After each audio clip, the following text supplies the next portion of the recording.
What up? What up? What up? It is your boy Roy, accompanied by the one, the only, the Dominican bad man, Sergio, aka the floor price guy.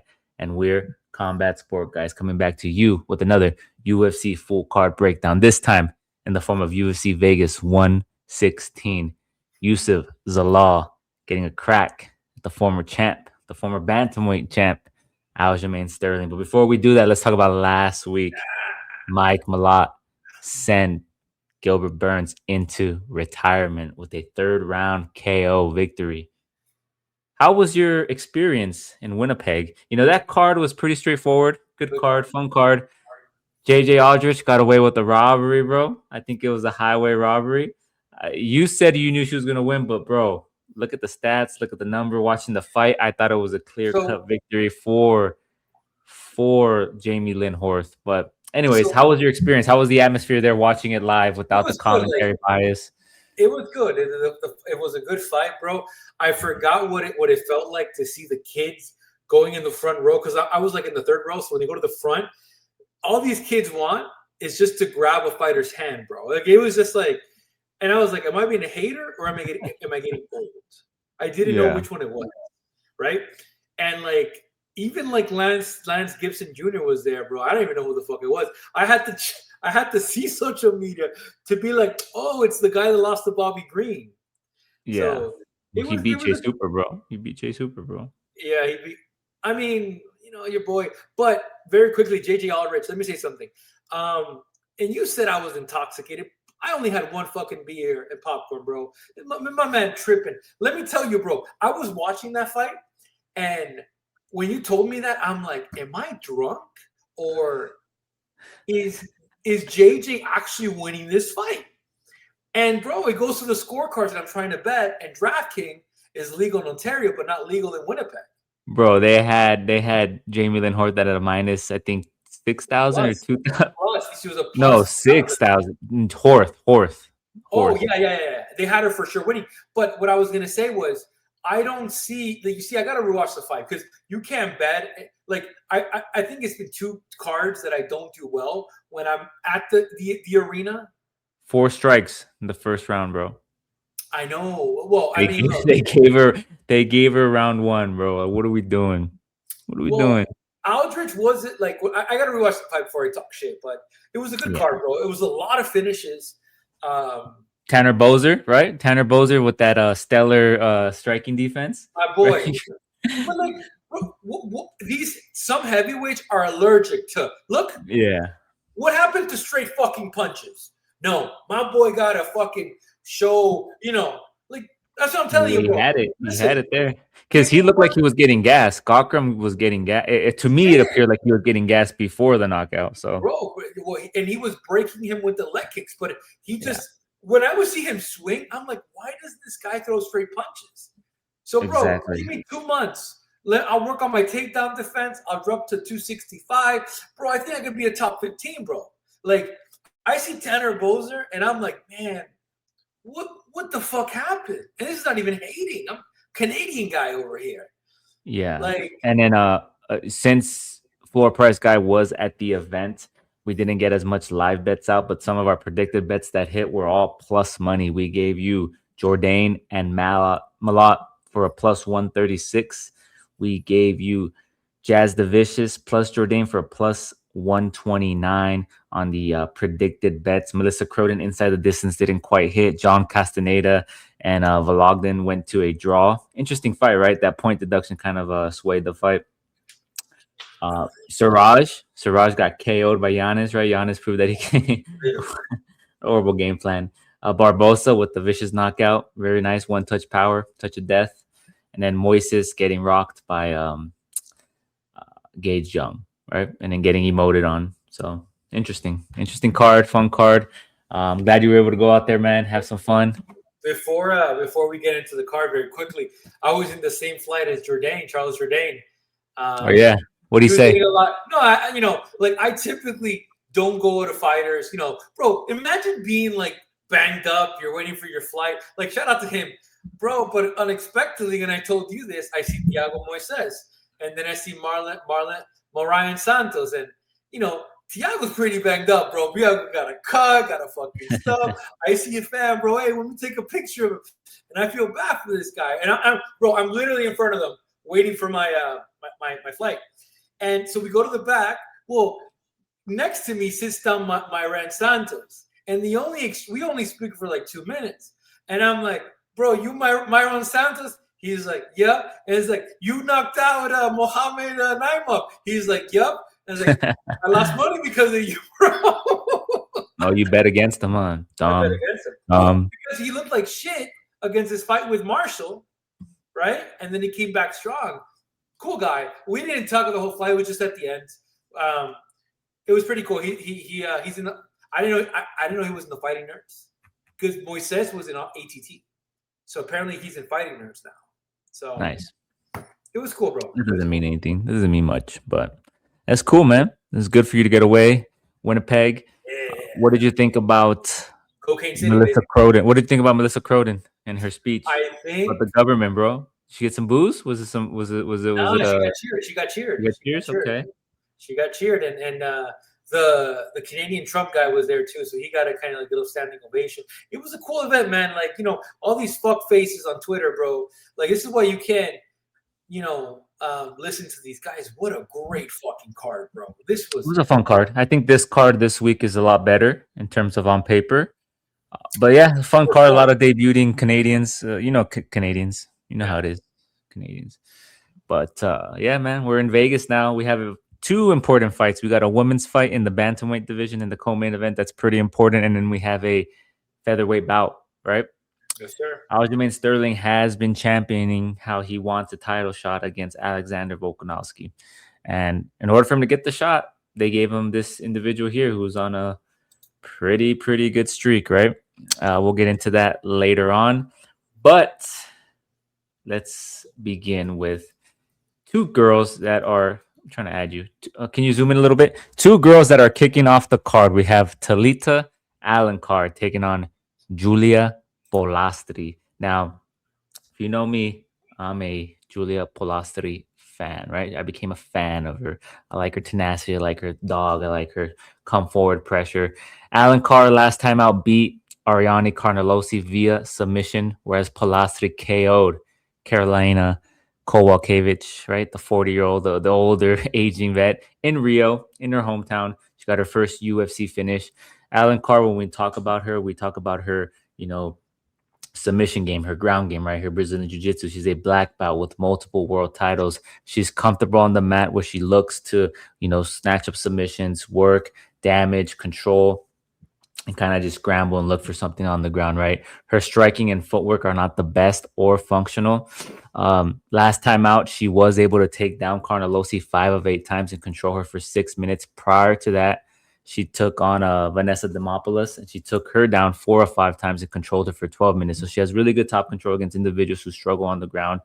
Her issue is, though, she struggles with people who apply pressure, right? And forward movement. And Carnelosi kind of showed that in that last fight, right? When she had moments where she was pressuring, moving forward, had that movement on the feet, it was kind of a problem for Alencar because her striking isn't quite there. And her takedowns aren't the best. They're kind of like more like muscle takedowns, right?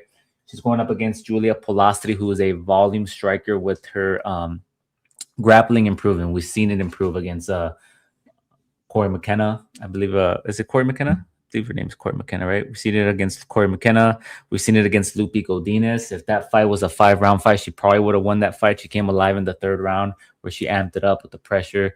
Her takedown defense is at a 60%. And I think the differentiating factor here is if you're on the side of Alencar, you're going to bank on the fact that, okay, she's going to take down Polastri, she's going to control her, she's going to work for a sub, and she's going to get it done right there, right?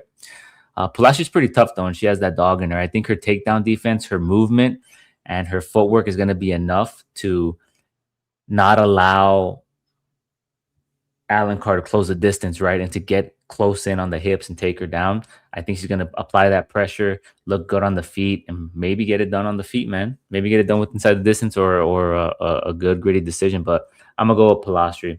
If it does go to the ground, she does find herself on her back, or, you know, if her back gets taken, there's going to be problems. But I like Polastri enough. I think she could do enough. And, you know, Lupi Godinez is a really good wrestler. Like, she's a wrestler with good boxing, right?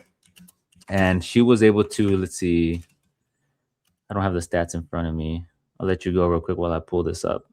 Yeah, no, I mean, look, I think the secure bet is Julia Polisri. Like, Alan Carr's gas tank is sus. She won that last fight just because she had better grappling, honestly. But she faces a Mhm. girl that is going to present the challenge on the feet.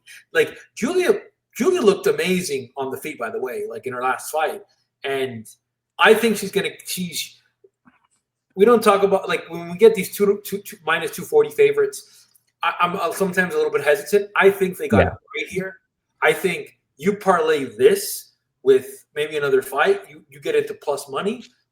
Julia is the pick. I don't like Alan Carr's conditioning. Yeah. Like And she'll, yeah. So go ahead. and if you look at Alan Carr's like last two fights, they were kind of like against favorable. Like Vanessa Demopoulos is more so of a grappler as well, so it was a more favorable fight for her, right?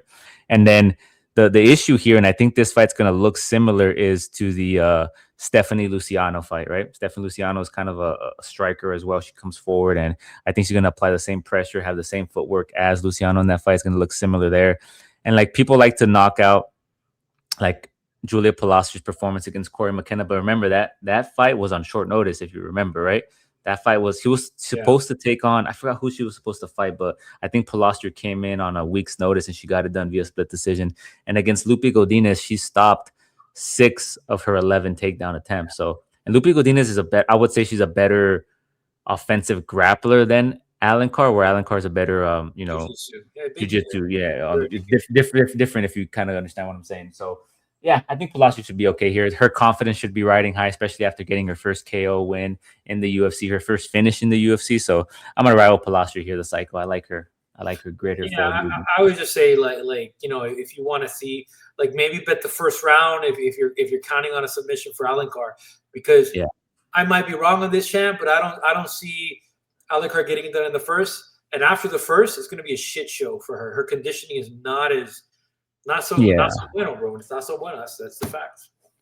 Right on. We're both going with Julia Palacio to get it done to open up the card. Next up, we have Max Griffin taking on Victor Valenzuela. Uh, if you haven't already done so, guys, make sure you hit the like, make sure you hit the subscribe, make sure you follow us on X at Combat Sport, guys. Show some love. We are always there live for every fight card on X, on threads at Combat Sport, guys. We put out our picks, we put out our bets for free. We also give you live bets. Not last week because we were at the event, but the week prior, we gave you a lot of dog money plays on the night. Great card. I think we only got 2 fights incorrect. Last card, we only got 3 fights incorrect. So we're on a roll here. We're going to continue that roll. We're going to move on to this next bout. We have Max Griffin, the 40-year-old Max Griffin, taking on the 32 years young Victor Valenzuela. Griffin last time out lost to Chris Curtis via split decision, whereas Valenzuela last beat Yusaku Kinoshita via KO. He is making his UFC debut coming off of a loss to Michael Oliveira on the Dana White Contender Series. So we've been seeing Dana White sign a lot of these people that have been taking losses, right, on the Contender Series. So pretty interesting. Venezuela is an aggressive come forward striker. He throws solid combinations to the body, oftentimes finishing on top. He has good cardio. He does, however, get hit. We've seen it on the Dana White Contender Series. His striking defense isn't the best. He rarely, if ever, grapples. Griffin has decent technical striking with power behind his shots. He can grapple. He can secure takedowns. And if he implements that game plan against Valenzuela, if he's able to endure the power and the pressure and the come forwardness of Valenzuela and able to secure takedowns and incorporate that game plan, he should be able to test his takedown defense to get it done on the scorecards. Max Griffin, if he incorporates a counter striking kind of like with this technical striking, and he's like he knows he's going against somebody who's going to come and move forward, he should incorporate a counter striking game while utilizing grappling. So I think this is a good fight to live bet. I mean, if you're kind of hesitant on Max Griffin because of his durability, because of his age, right, because of his chin. I mean, you look at his fight with Michael Chiesa, he got submitted, and then Chris Curtis is a good striker. He went to a split decision. He beat Jeremiah Wells, and then he lost to Michael Morales via unanimous decision, which is pretty interesting, right? Because Michael Morales has been taking out a lot of people. So I don't know if you're hesitant on that, then go on the other side. But I think Max Griffin with the savvy vet, the experience, he should be able to get it done if he incorporates a solid game plan, right? So I'm gonna go with Max Griffin. Not gonna bet on it. Yeah, and I think Max Griffin takes this 40 years old. He's nothing. He did like he's had a kind of like quite a couple of all these fighters. Like you all know all these fighters versus these. You might know Michelle Oliveira. So that's what I'm saying. The young buck, but how young is he? 32 years old, Miami, Florida. What's the game plan here? I mean, Max Griffin looking to kind of go in and Starchem. out, right? Yeah, I I said mean, Starchem, but yeah, keep going. I'm sorry. yeah, look, it's probably a grappler looking to kind of go in and out. Victor Valenzuela has to knock this guy out. I mean, the reach, even Griffin has the reach, which means Valenzuela really has to go for it. Listen, I'm all for the Chilean. Congrats, welcome to the UFC. But this should be one of Griffin's last fights. I'll tell you that right now, Yeah. because I mean, 40. I mean, 40. As long as he's feeling good, we're gonna find out in that fight. But yeah, I think it's a great for life betting. I think a little money line on Griffin is definitely on the cards here. So we are going for Griffin here. Right on. We're both going on the side of Griffin. We'll move on to our next bout, which got added this week. We got Francis Marshall taking on the debuting Lucas Brennan. Lucas Brennan is coming over in the PFL Bellator, the latest UFC signing. He is a plus 450 favorite. This guy is like a Ryan Hall-esque, right? He's a jiu-jitsu ace. He's a submission ace. Very good on the ground.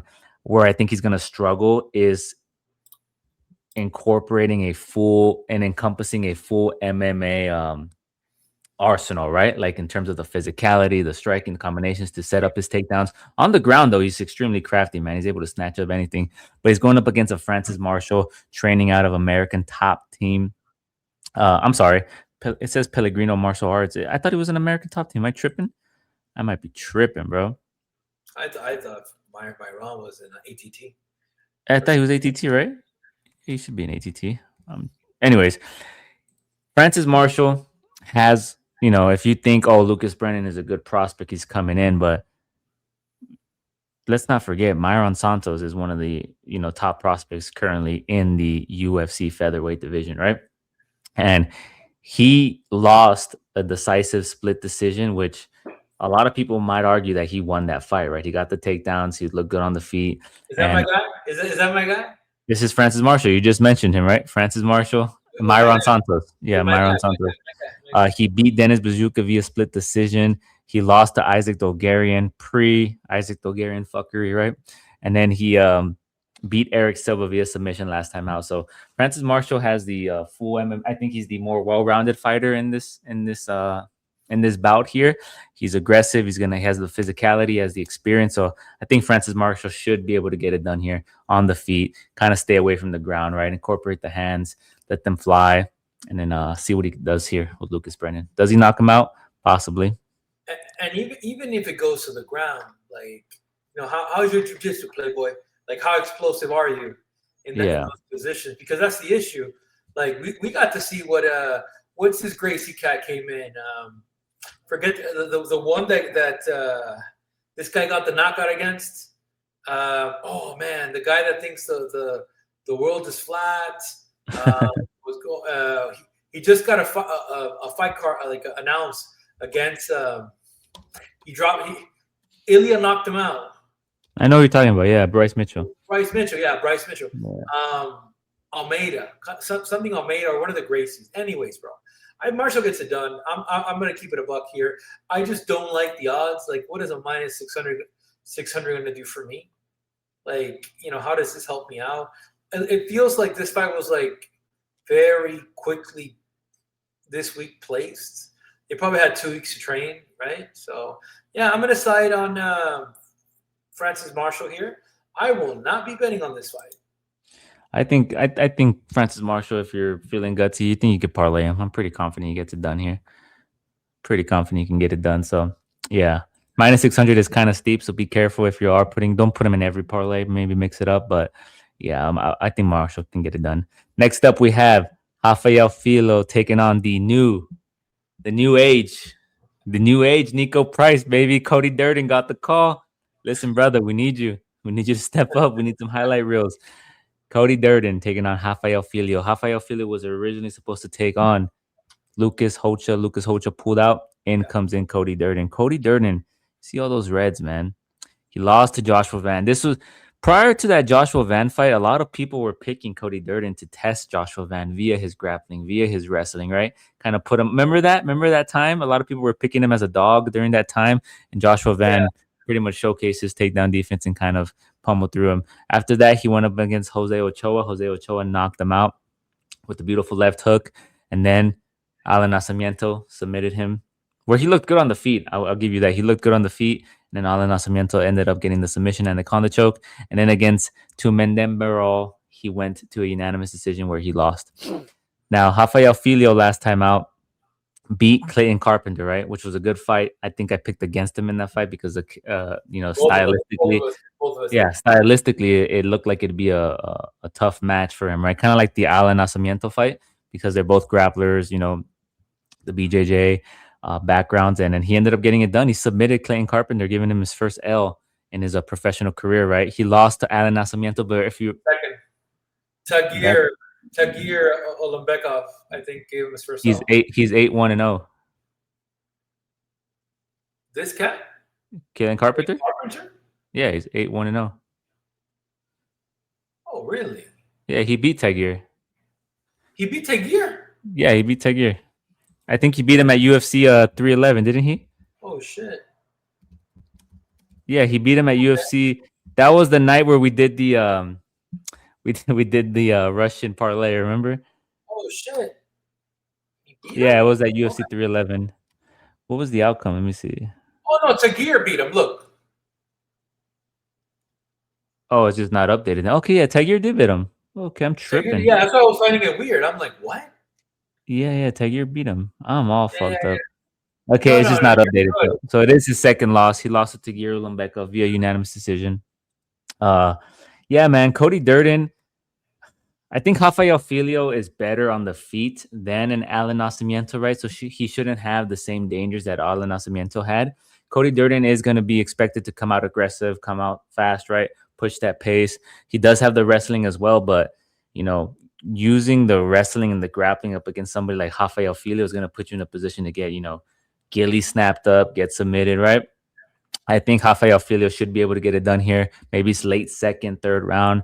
I'm gonna go with Rafael Filio, man. I don't knock him too much for that Nascimento loss because if you remember on social media, he talked about after the fight how he was going through something like he got a bug bite or something like that, and he had like some medical issues, so he wasn't at 100%.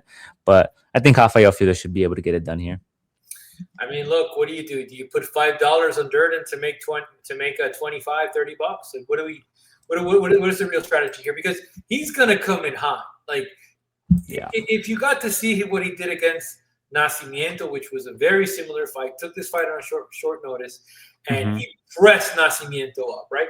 Nascimento was getting clipped a little bit, but it's because Durden goes hot on the first. So, I mean, we got two alternatives here. Yeah. I'm not saying 50-50. I just don't think it's a minus.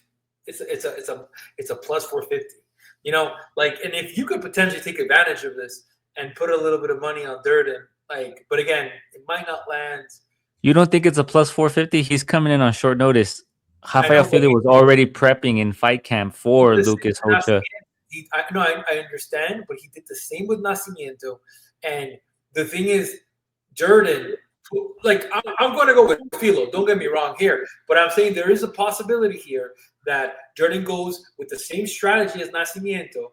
And that's what I say. He's going to come forward and strike, but Filio's striking defense isn't as atrocious as Nascimento's. I think it's better. He has a lot more power, I would say.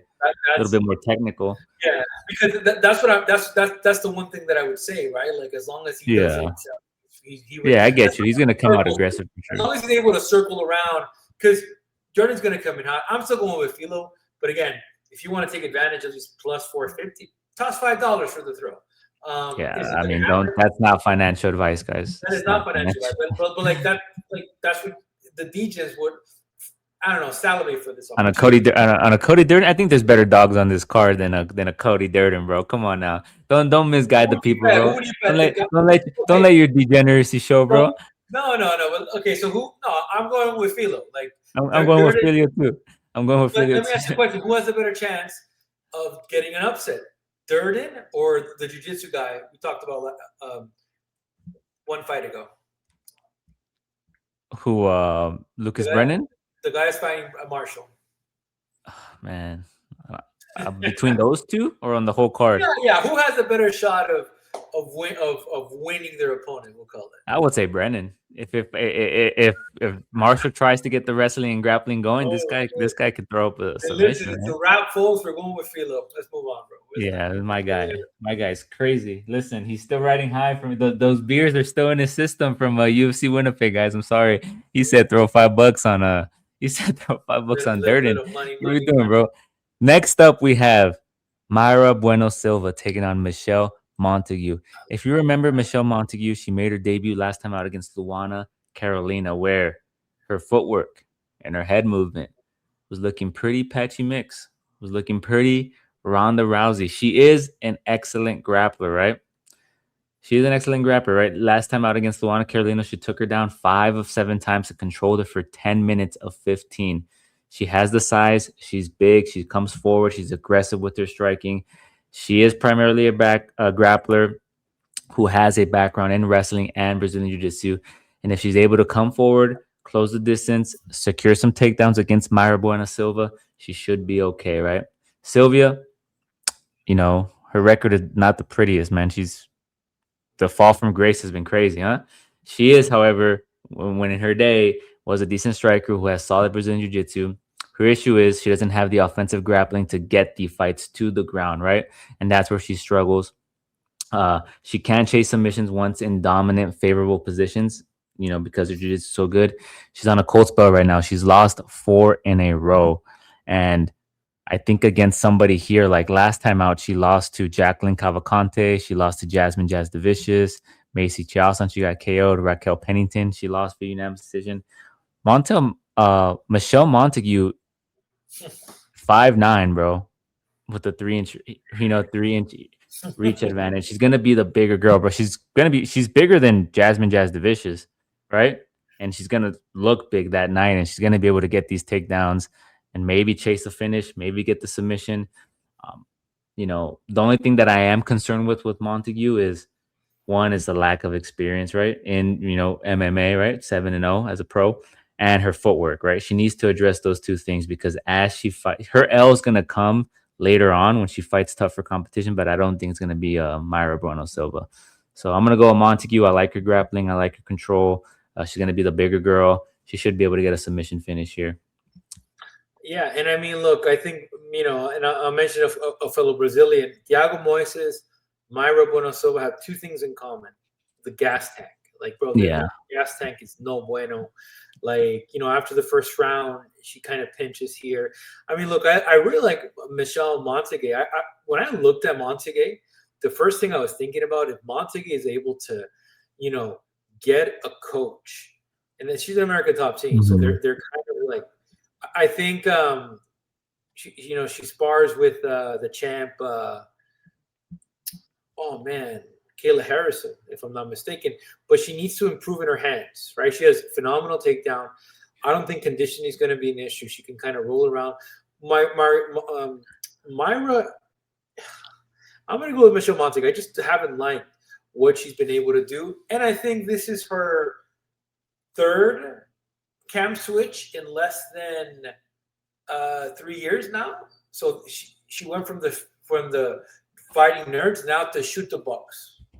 And let's not forget, Michelle Montague last time out was her first decision victory. Like prior to that, she was subbing everybody. She has 6 submission wins, 7 wins in total. 6 of them are by submission. The first time she went to a decision was against Luana Carolina, who does have some solid taekwondo, right? Some solid in game, clinch game. So, I mean, she was taking down a lot in that fight, but I think here, Myra Bona Silva, she hasn't been submitted yet, but there's always a first for everything, right? And we'll see.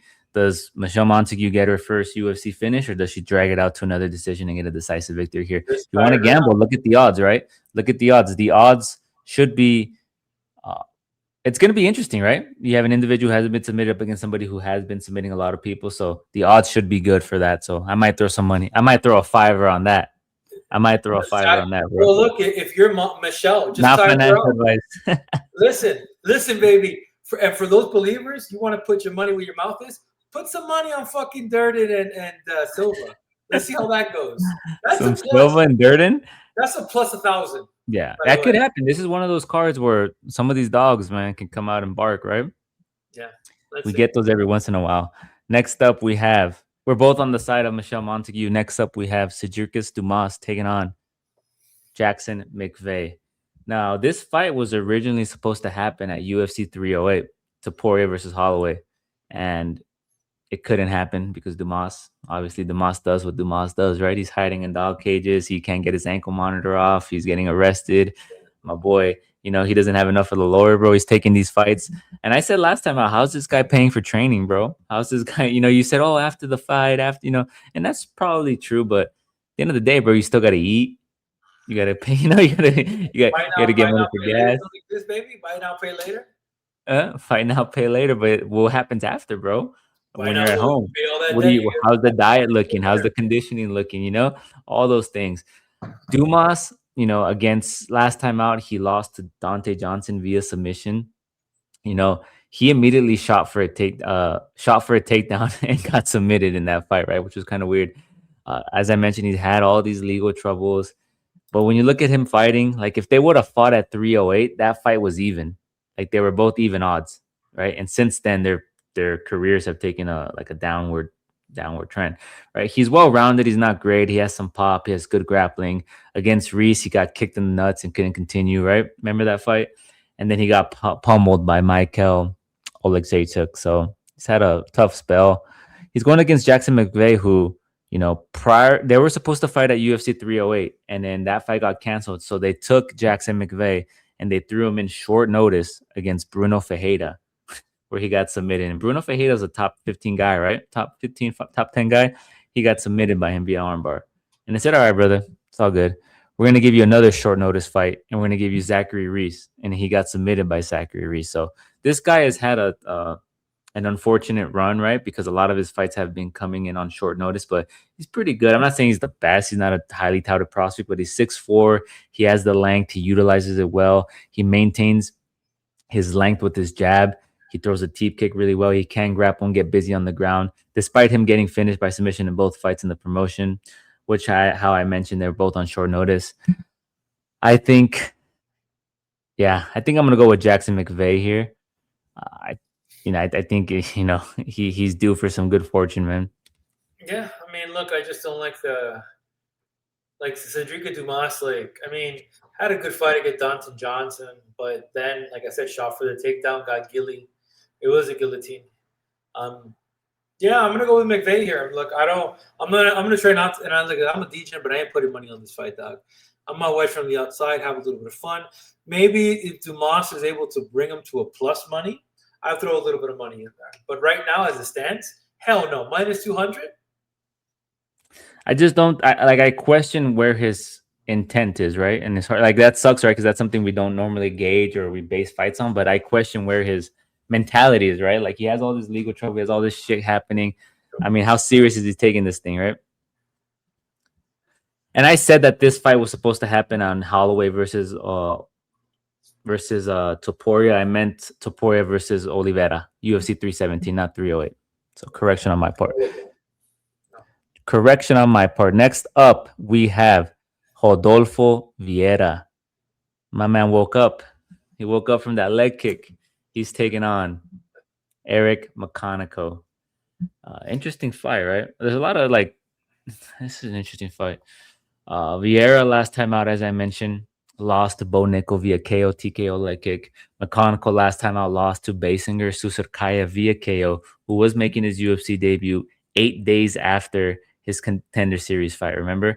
And in that fight, McConaughey was looking nice early on, if you remember, right? A lot of people were banking on Susurkaya getting that KO really quick, right? Really early. And that wasn't his debut. I'm sorry. I'm tripping. Susurkaya fought before that, right? That was his second fight. But he looked good prior to getting knocked out. Vieira is a Brazilian Jiu-Jitsu guy. He's athletic. He's strong. His striking is okay.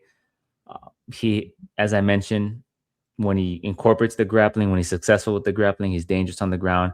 However, in his last fights, he went 0-6 against Nickel. He was beat on the feet. Prior to that, he went 1-11 against Andre Petrosky, right? 1-11 against Andre Petrosky, and he was beat on the feet. Andre Petrosky doesn't have the best striking, right? He has more so power, but he's not a technical striker. So uh, there is issues with Vieira when it comes to him fighting. And like when he comes up against wrestlers, he chooses to strike, and when he comes up against strikers, he chooses to wrestle. And he's not always successful.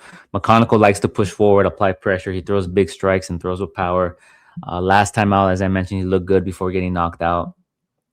And then prior to that, he hurt Brundage early on, was able to pull away with a decision win. He's fought in multiple weight classes, so he's fought at light heavyweight, middleweight, and I want to say, I think heavyweight or welterweight, one of those two. But I think McConaughey should be able to get it done here. If Vieira doesn't secure takedowns, he's going to be in trouble here on the feet. And I think McConaughey could be able to get a finish win here, right? So I'm going to go with McConaughey. Not too confident, but I'm not too confident in Vieira. You know what? I have to disagree with you with one fight. I think this is the fight. I think Rodolfo has looked better out of the both fighters. He was fighting an intense Bo Nickel, and that Bo Nickel headshot was not a coincidence. Bo Nickel has been working that with all his opponents. Rodolfo was just tired and got landed. I mean, look, I wouldn't be surprised if McConaughey knocks him out if they get into an exchange, but I do feel that Rodolfo will take him down and will kind of hold him there. So look who McConaughey has fought. Like in his debut, they gave him Nursultan Ruziboyev. yeah, 6'5" knockout artist, bro. He got KO. They gave him Cody Brundage. Cody Brundage. It was a Cody Brundage fight, right? It's a Cody Brundage fight. He won that one, and then they gave him Basinger Susarkaya, right? One of the highly touted prospects currently in the promotion. So he's had a tough spell, man. He has some tough competition. So we'll see. We'll see. We'll see. You're not We'll wrong. see. Next up, that is going to be our featured prelim. Next up, we have Marcus Buchecha taking on Ryan Spann. Ryan Spann is making his return after being gone for some time, right? I feel like we haven't seen him in a minute. Ryan Spann hasn't fought since 9 months ago, almost a year. He last beat Lucas Dresky via submission. And then Marcus Buchecha fought 4 months ago against Kennedy Nzechukwu, which ended in a majority draw, right? Which was a crazy fight because I feel like he should have lost that fight. Nzechukwu. There was some weird shenanigans that happened in that fight. Buchecha is an exceptional Brazilian Jiu-Jitsu practitioner. He doesn't have the best takedown offense, but he does try to get the fight to the ground where he thrives. His striking is minimal at best. It's okay. It's not the most technical. In his debut against Martin Budai, he lost via decision. He has good cardio. As I mentioned, he's a gi and no gi champion. He can fight well from his back and mount. Spann, bro. This is Spann, bro. Yeah, the issue with Spann is this is going to be his second fight at heavyweight, and his third fight at heavyweight. His first fight, they gave him a top 5 individual in Waldo Cortez Acosta, right? Waldo Cortez Acosta KO'd him. Waldo Cortez Acosta KO'd him, and then they gave him a freebie. Like, we're going to give you Lucas Dresky, bro. Everybody's been chinning this guy. Everyone's been finishing this guy. Let's see what you can do. And now they're going to give him Marcus Buchecha. I'm surprised he's a minus 135. What makes people think that he's going to be Ryan Spann, who has the power, right? Who has the striking prowess over him, right? He's the better striker. He gasses. That's the issue. Yeah, he gasses. But look, bro, it's going to be a 3-inch height advantage, 1.5 reach advantage. Not that much of a difference, but I think Ryan Spann should be able to get it done here. 9 months off, man. Come on, all right? Now, it depends what version of Ryan Spann we get, because I always said that I think Ryan Spann has the tools to be good, right? He has a lot of submission finishes as well, and his striking is wild, but he's powerful. So I'm gonna go with Ryan Spann and get this guy out of here early, man. I'm not a fan of Marcus Buchecha, bro. Get out of here, bro. Like if Ryan Spann wins, cut them both. If Marcus Buchecha wins, cut them both. Like this is Ryan Spann. Ryan Spann's still a good name to put out there. No, he is, but he gives to this guy, bro. This guy is like whoever coached this guy, bro. This was the most due respect, like, because this guy's elite when it comes to grappling. But bro, like, damn, bro, your conditioning But sucks. Even against Kennedy and Nzechukwu, he was getting the takedowns, right? And then he was just kind of just laying there on top of him. And they were yelling at him, like, work, do something, bro. And he was looking up at his corner and they were like, yo, do something, like hit him, throw elbows, do something. And he was just kind of just laying there on top of him. So yeah, man. It depends what version of Right, Ryan Spann we're gonna get. But anyways, we'll move on to right. our next bout. We have Montel Jackson taking on Ione Barcelos. Montel Jackson is coming back after losing to Davidson Figueredo via split decision in Hey, Figueredo's remember, hometown. What? picked him, bro. I picked Davis and Figueroa. Bro, you're acting like you were in the octagon, bro, and you won the fight, bro. You picked him, bro. In heart, bro. In heart, bro. I'm about The to say, power bro, of love, damn, bro, bro. you knocked out Montel Jackson. Yeah, Power of yeah, you love, did bro. pick him. It was a split decision. It was in Rio, right? Tough crowd for him. Barcelos last time out beat Ricky Simone via unanimous decision. Jackson, as we mentioned in the past, he's big for the division. There has been some concerns. I think you mentioned the last time whether this weight class is for him, right? Because he did look a little, I don't want to say dehydrated or slow, Stuck in right? the In that mud. fight, Stuck yeah, in the stuck in the mud. mud. But you don't know. It could be the travel, the jet lag. Something could have affected him being in Rio. He is in Vegas now, right? He is going to fight on his home soil, so he should be looking a little better. Because prior to that, man, he was KOing a bunch of people. Man, he has good wrestling. He has good power, good submissions. He can secure takedowns. I think he secures about 2 to 3 a fight. He has a 67% takedown defense, and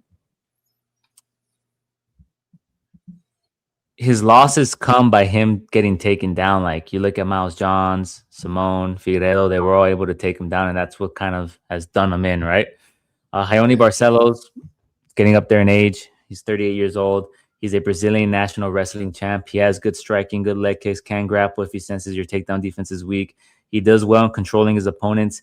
He beat Ricky Simone last time out, and prior to that, he beat Cody Garbrandt via unanimous decision where Garbrandt looked good on the feet early on and he lost steam. He famously beat Peyton Talbot, right, as a plus Yep. 2,000 underdog, right? Remember, he just completely exposed him. He is a 5-time Brazilian national wrestling champ. So it depends how you look at this fight. Do you think Montel Jackson's going to be the better of the two on the feet and gonna, be able to stuff some takedowns early on, shine on the feet, apply that pressure, hurt him because he does have power, right? He does have power. He is going to be able to hurt Ione Barcelo. Or do you think Ione Barcelo is going to be able to kind of endure that, drag him out a little bit, get some takedowns? They are in Vegas where takedowns aren't really weighted. They're more so focused on the damage, right? So if he's cut up, if Montel Jackson lands some clean strikes and he's cut up, it could go either way, right? So who you going with in this fight? This is a very intriguing fight. I mean, look, if and like I think this is with any Montel Jackson fight. If Ronnie's gonna have to get on the inside, and Ronnie Barcelos is known for a good fighter in the inside. He beat Reece Simone like Yeah. that. Garbrandt.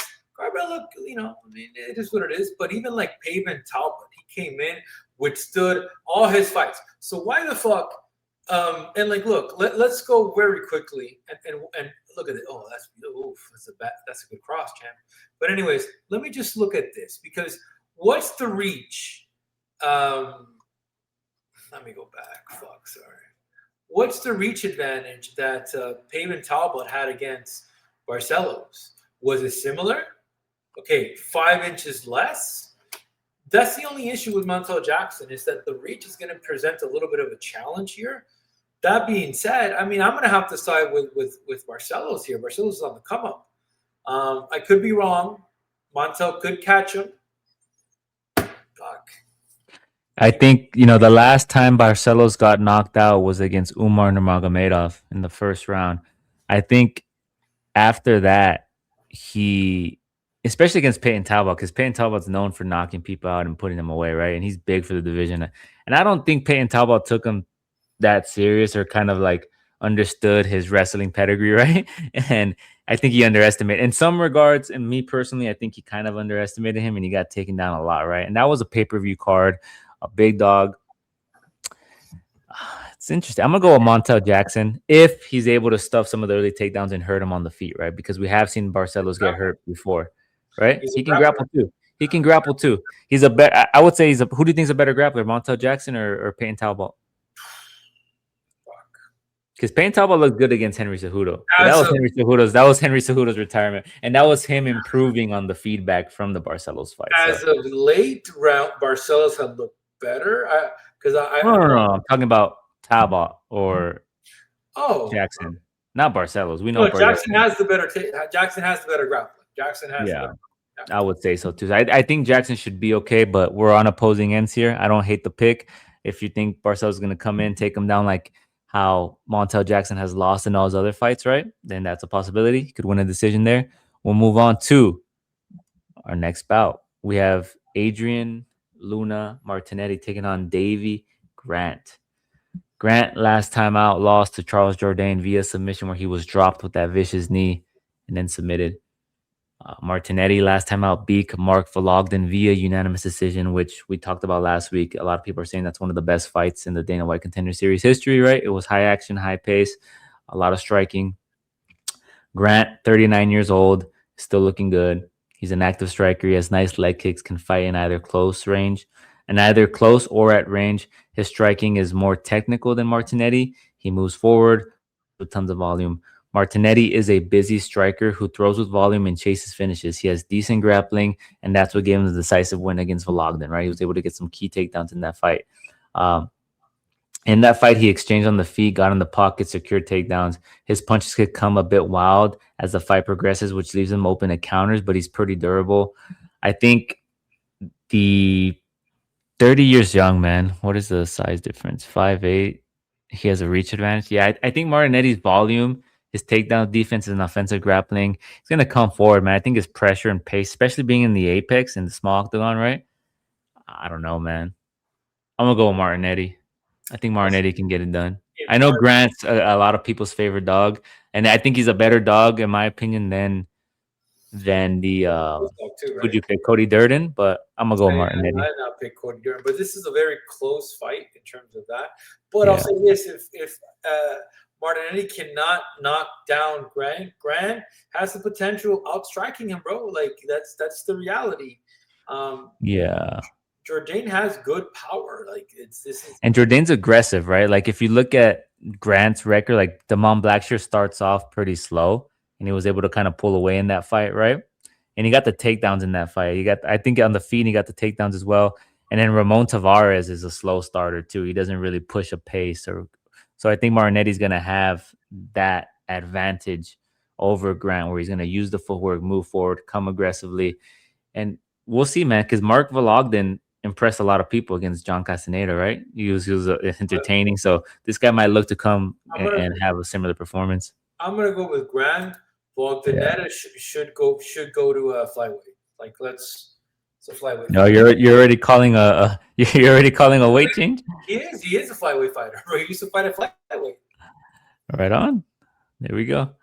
We're on opposing ends here. We'll move on to our next bout. We have Rafa Garcia taking on Alex Hernandez. Garcia last time out beat Jared Gordon via KO. But if you remember, Jaron Gordon got fucking ran over the day before, bro. Remember the line changed and we're all like, oh, what happened with the line? What's going on? And my boy came out with the knee brace.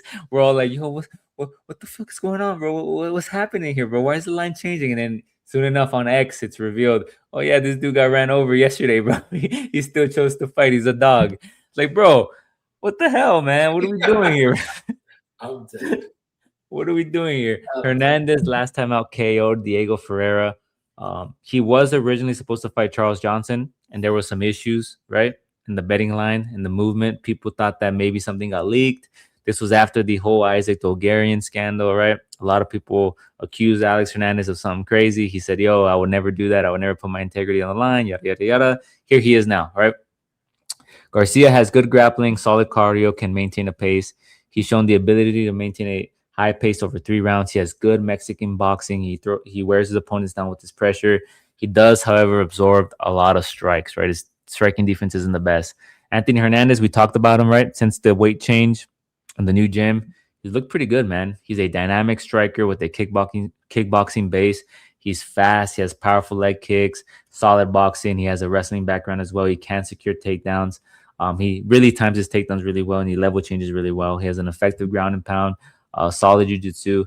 His issue, though, is that he wears damage. He does get hit.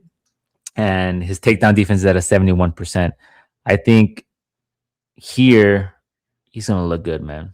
I think he's gonna be able to be. He's a good scrambler. He's gonna have the better footwork. He's gonna be the better striker, and he has good cardio, right? So I think he's gonna get a good victory here. I'm gonna go with Anthony Hernandez, and I get it. Rafa Garcia, good boxer, good cardio, can wrestle, right? All the good stuff. But I think his takedown defense is gonna be the differentiating factor here, because on the feet, when Rafa Garcia is taking damage, those leg kicks are coming in. He's gonna try to shoot for a takedown, and if those takedowns aren't working, they're not successful. They're gonna look less and less prettier, right? As the fight progresses, and Anthony Hernandez is going to be able to move on with this and pull away with it. So I'm gonna go with Hernandez here, man. Hernandez is like, I think Hernandez is one of the top picks to parlay him, like to parlay another leg with. That fight at the beginning, I think Pastrati and fucking Hernandez is a great. I will be doing that. I'm not saying you should be doing that. I think the better hands go to Hernandez. Rafa got a shot, but Yeah, but I think people are over. How do you say it? Like overvaluing him because of his win against Jared Gordon, right? Jared Gordon was hurt, man. He got right, and then Vince Pichel, 40 years old, retired already. Clay Guida, Grant Dawson just And swept. this guy got KO'd by Grant Dawson, bro. What are we doing?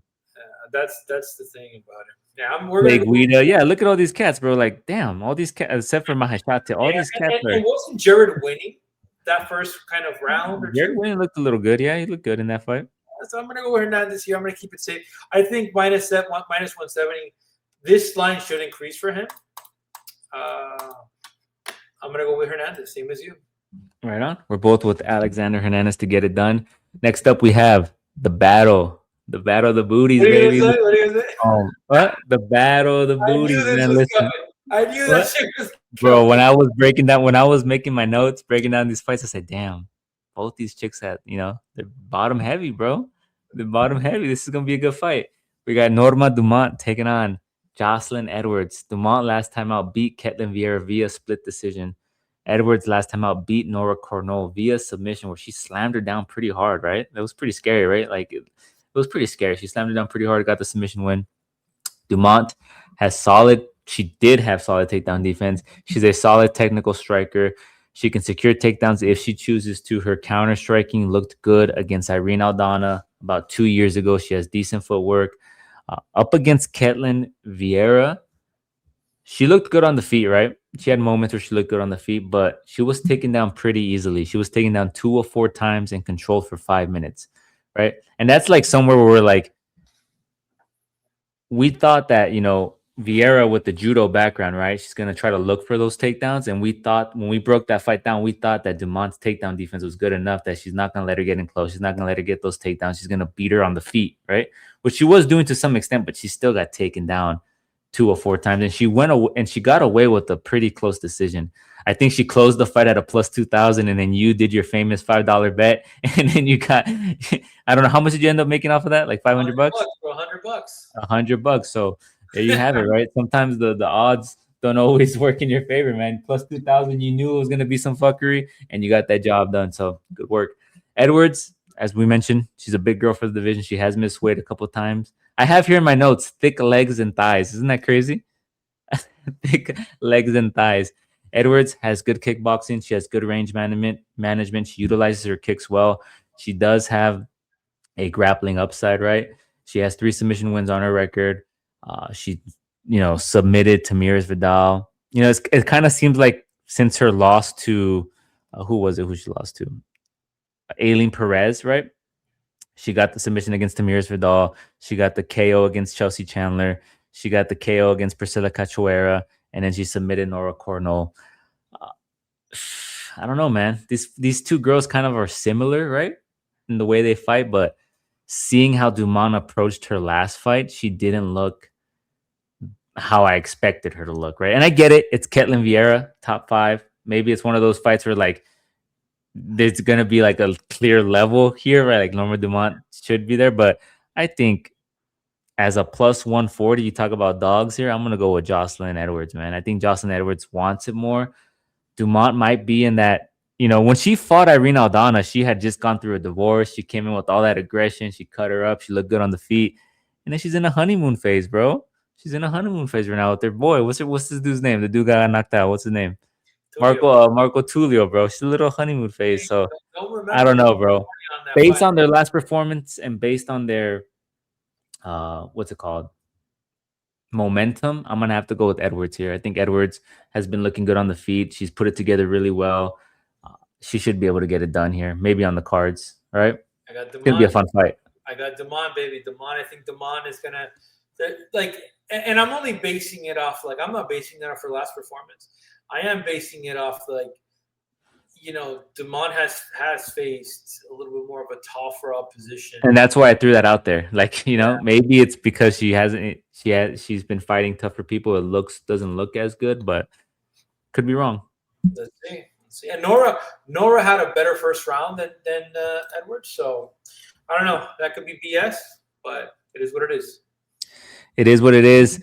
You always like to mention reach and height. You didn't mention reach and height for that fight, bro.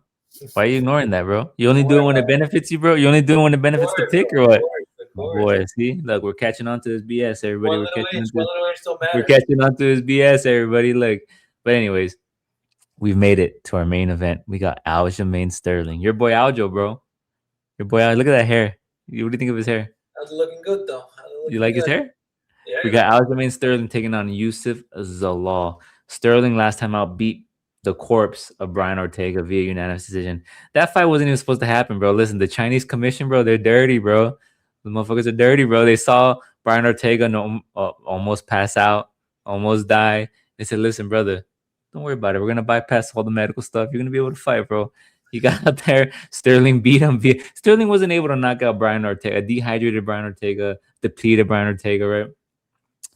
He beat him via unanimous decision. So Law last time out beat Josh Emmett via submission. Pretty good performance, right? Pretty good performance in that fight. He took him down immediately, got the submission. Sterling, as we mentioned, he's the former bantamweight champ. Prior to that fight with Brian Ortega, he had a really close fight with now the number one contender, right? Evloev. Were on the ground. They were even. They had really nice scrambles. He had some good takedowns, but he was outstruck. And that was the ultimate determining factor in that fight, in my opinion, right? Was the striking, right? Those little pity powder strikes, little peppering of the strikes is what won Evloev the fight. He's primarily a grappler and looks to take your back and control you to end rounds. His striking is improving. It's a bit unorthodox. It's a bit technical. It's functional though, right? He utilizes it really well to set up his takedowns, right? And that's what's good about Sterling. Like, he's not like the worst on the feet. His striking is pretty technical if you really watch his fights, and look how he sets him up to get in on the hips and to shoot those single leg and double leg takedowns. So, Zalal, he has had a pretty fairy tale, I would say, story in the UFC, right? He got cut initially. He went on the regional scene. We talked about it before. He went on the regional scene. He got a couple W's. He came back, and he's looked good since coming back, right? Like, on his return, he looked good against Billy Quarantillo, who's a bit older, right? He's able to get the job done there. He beat Jarno Aarons, who's kind of inconsistent, I would say. He looked good against Jack Shore, who's a great technical boxer. He found the sub and then against Calvin Kattar, he couldn't get the takedowns. He got on his bike and won a pretty straightforward decision, right? It wasn't that pretty, but he made up for it against Emmett. He got the finish right away. And he talked about how it was difficult to take down Calvin Kattar, right? He even accused him of oiling up or greasing, remember that? For a bit, like having Vaseline. But anyways, he has a solid wrestling and throws. His strikes with volume doesn't have the power. His offensive wrestling is just as good as his defense, and he has good precision jiu-jitsu. He's interesting, man. Like, he's very interesting. I think on the feet, I don't know, man. Like, Aljamain Sterling performance against Evloev, but Evloev's not dangerous on the feet, right? Like, it was more so like the grappler's delight, right? He has that backpack type of style where he gets on top of you, he controls you, right? He calls himself the human backpack. He is going to be the better grappler here, right? Yes. And I think being in the small octagon, him coming forward, he's going to get takedowns. It's going to be interesting to see how Yusuf utilizes that footwork. Do you see him subbing Aljo? No, Do you see him knocking him out? No, I don't see. No. Do you see? Okay, so then how do you see? Like, I'm trying to figure out a world where Yusuf wins this fight, because a lot of his previous fights have been, but a lot of his fights, like since he's been back, have been against strikers, bro. Look at his record. All those are strikers, right? For the most part. And Yeah. I don't know, man. I'm gonna go with Aljo here. I think he has the 5 round experience. He has the championship experience. He's gonna be the better grappler. The striking edge is gonna go to Yusuf. The footwork's gonna go to Yusuf. Um, but Aljamain should be able to get the better of the scrambles and the wrestling exchanges. I'm gonna go with Aljamain Sterling here to get it done. Yeah, and I mean, If like, Yusuf and Yusuf if does Yusuf, have. yeah, if Yusuf has a spectacular fight and he finishes him or does something into the distance, perfect, right? He's one Awesome fight for away. him. He's one fight But away. He's one fight yeah, away. But I'm going to go with Aljo with the simple fact that if Aljo has become more cerebral, coming down from bantamweight to up, featherweight. up. Yeah, yeah. Sorry. Yeah, coming up. My apology. Coming up. My only issue is like he needs to get in front of this dude. So I expect calf kicks to be at 100%.